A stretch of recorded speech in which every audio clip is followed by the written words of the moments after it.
Pasukan pengibar bendera pusaka atau Paskibraka adalah pasukan yang bertugas untuk mengibarkan dan menurunkan bendera pusaka dalam upacara Hari Kemerdekaan Indonesia setiap tanggal 17 Agustus.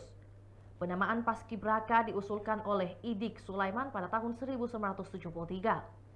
Ia menjelaskan Paskibraka berasal dari 3 suku kata, yaitu Pas berarti pasukan, Kibra berarti pengibar bendera, dan K dari kata pusaka. 78 tahun negara Indonesia berdiri, Paskibraka menjadi komponen penting pada setiap upacara Hari Kemerdekaan Indonesia. Kegiatan Paskibraka dipenuhi dengan nilai-nilai kebangsaan, cinta tanah air, dan rela berkorban demi bangsa dan negara. Gagasan Paskibraka bermula saat Presiden Soekarno meminta ajudannya, Mayor Hussein Mutahar, untuk upacara proklamasi kemerdekaan Republik Indonesia pada 17 Agustus 1945.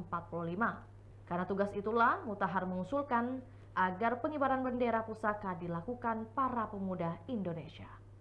Itulah tadi berita Hot News kita pada hari ini. Saksikan berita Hot News lainnya hanya di kanal YouTube dan Facebook Tribun Timur. Download Tribun X sekarang, menghadirkan lokal menjadi Indonesia.